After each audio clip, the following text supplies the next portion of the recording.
Today during our Google Meet, some of our friends voted for Horton Here's a Who. So I want to go ahead and read that for you tonight. And the AR level for Horton Here's a Who is a 3.3. And the quiz is 9024. I know a lot of you have probably taken this quiz. But for those of you that haven't, here's an opportunity for you to hear it again and be able to take that quiz. Okay.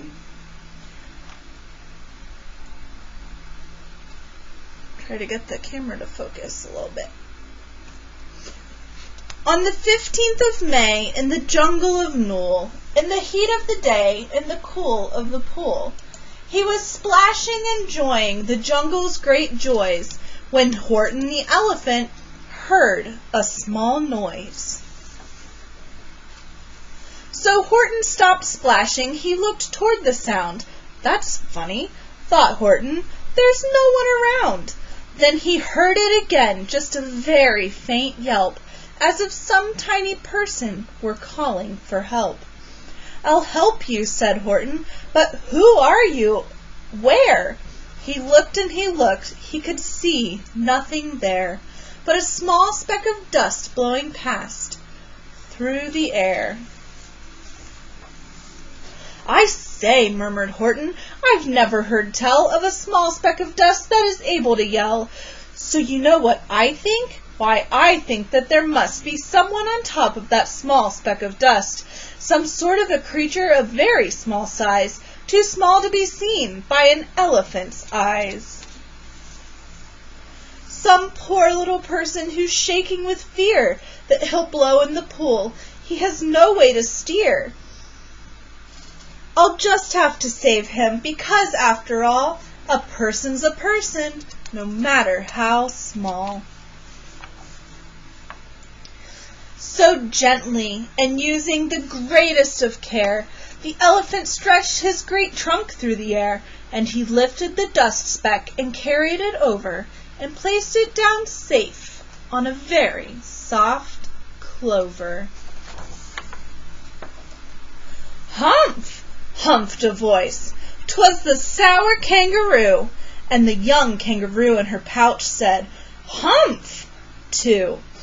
Why, that speck is as small as the head of a pin. A person on that? Why, there never has been. Believe me, said Horton, I tell you sincerely. My ears are quite keen, and I heard him quite clearly. I know there's a person down there, and what's more, quite likely there's two, even three, even four.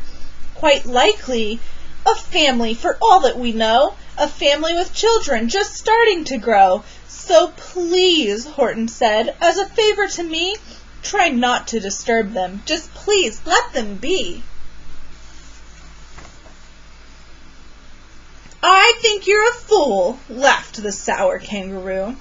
And the young kangaroo in her pouch said, Me too. You're the biggest blame fool in the jungle of Nool. And the kangaroos plunged into the cool of the pool. What terrible splashing, the elephant frowned. I can't let my very small persons get drowned. I've got to protect them. I'm bigger than they. So he plucked up the clover and hustled away. Through the high jungle treetops, the news quickly spread. He talks to a dust speck. He's out of his head. Just look at him walk with that speck on that flower. And Horton walked worrying almost an hour. Should I put this speck down? Horton thought with alarm. If I do, these small persons may come to great harm. I can't put it down, and I won't. After all, a person's a person, no matter how small. Then Horton stopped walking. The speck voice was talking. The voice was so faint he could just barely hear it. Speak up, please, said Horton. He put his ear near it. My friend, came the voice. You're a very fine friend. You've helped all us folks on this dust speck no end. You've saved all our houses, our ceilings and floors. You've saved all our churches and grocery stores. You mean, Horton gasped, you have buildings there too? Oh, yes, piped the voice, we most certainly do. I know, called the voice, I'm too small to be seen, but I'm mayor of a town that is friendly and clean. Our buildings to you would seem terribly small, but to us who aren't big, they're wonderfully tall. My town is called Whoville, for I am a Who, and we Whos are all thankful and grateful to you. And Horton came back to the mayor of the mayor of the town. You're safe now, don't worry. I won't let you drown. But just as he spoke to the mayor of the speck, 3 big jungle monkeys climbed up Horton's neck. The Wickersham brothers came shouting, "What rot! This elephant's talking to Whos who are not. There aren't any Whos, and they don't have a mayor. We're going to stop all this nonsense, so there." They snatched Horton's clover. They carried it off to a black-bottomed eagle named Vlad Vladikov, a mighty strong eagle of very swift wing, and they said, "Will you kindly get rid of this thing?" And before the poor elephant even could speak, the eagle flew off with the flower in his beak.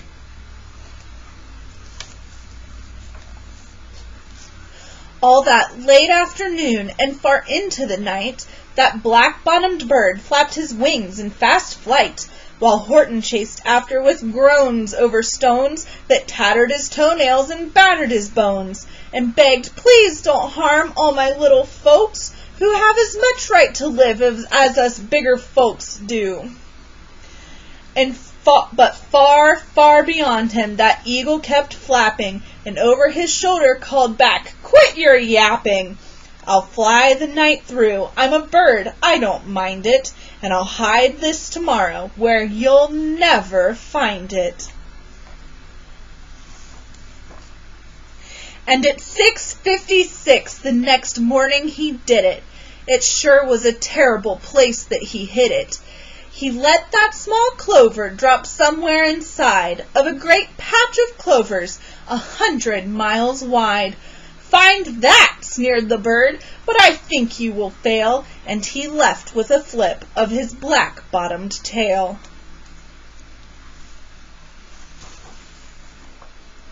"I'll find it," cried Horton. "I'll find it or bust. I shall find my friends on my small speck of dust."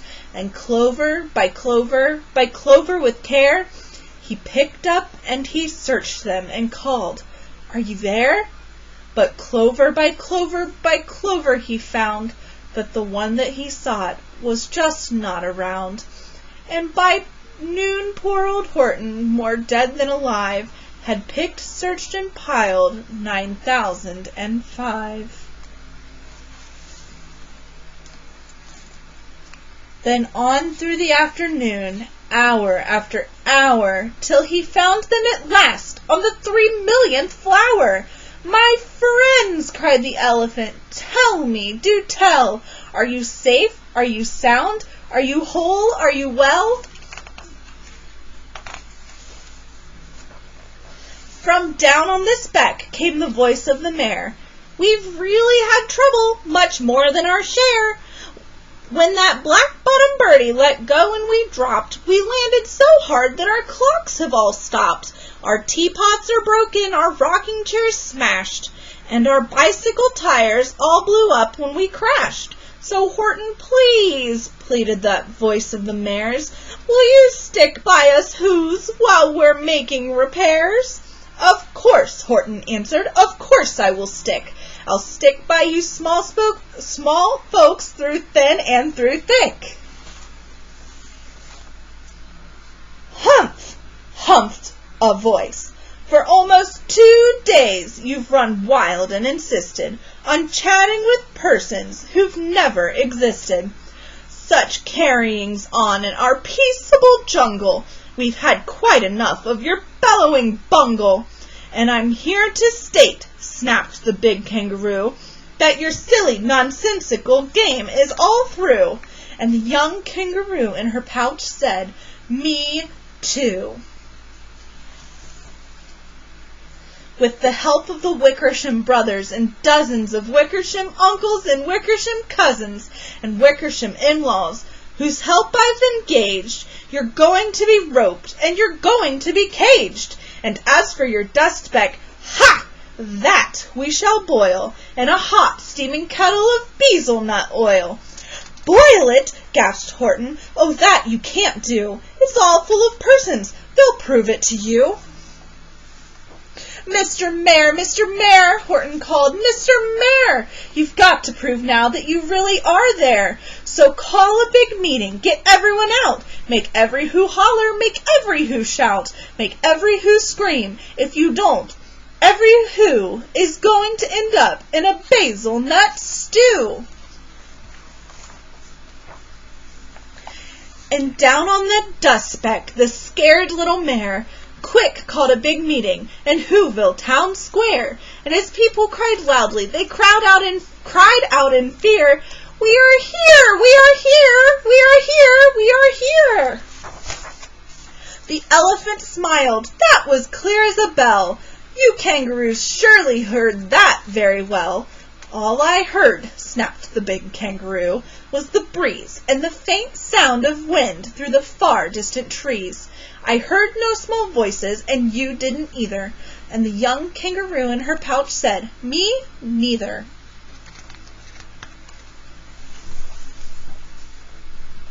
"Grab him," they shouted, "and cage that big dope.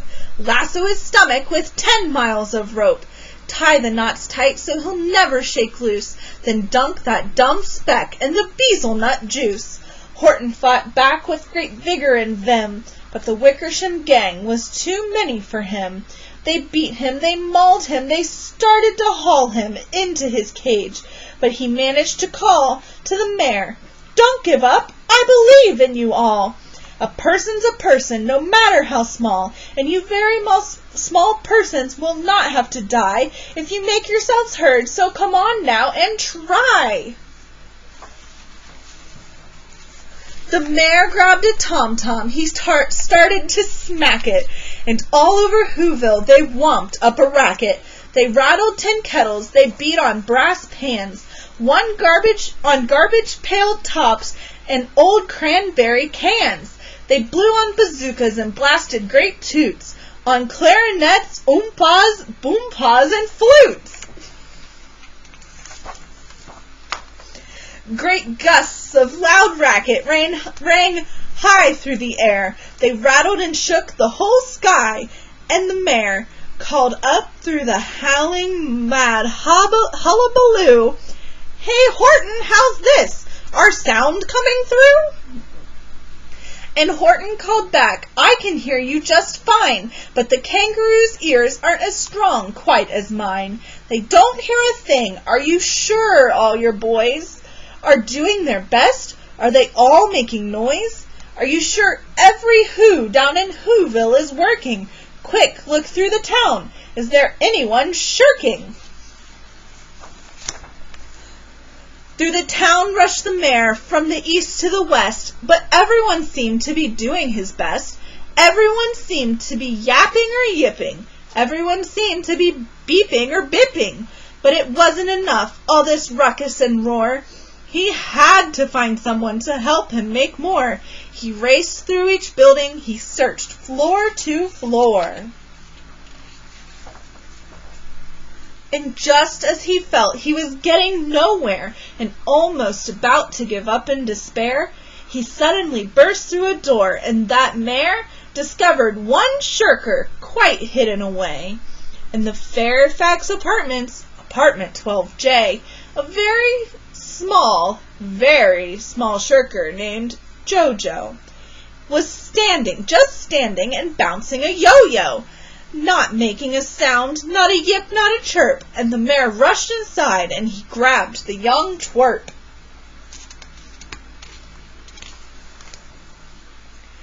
And he climbed with the lad up the Eiffelberg Tower. "This," cried the mayor, "is your town's darkest hour.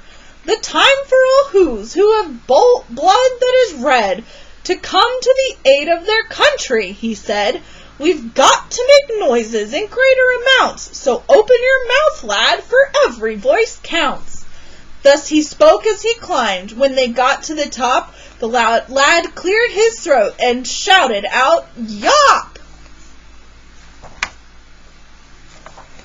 And that yop, that one small extra yop, put it over. Finally, at last, from that speck on the clover, their voices were heard. They rang out clear and clean, and the elephant smiled. "Do you see what I mean? They've proved they are persons, no matter how small, and their whole world was saved by the smallest of all." "How true, yes, how true," said the big kangaroo. "And from now on, you know what I'm planning to do? From now on, I'm going to protect them with you." And the young kangaroo in her pouch said, "Me too. From sun in the summer, from rain when it's fallish, I'm going to protect them, no matter how smallish." All right. Horton Hears a Who is one of my favorite books by one of my all-time favorite authors, Dr. Seuss, so I hope that you enjoyed that.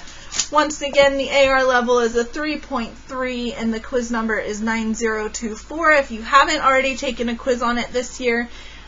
And good night.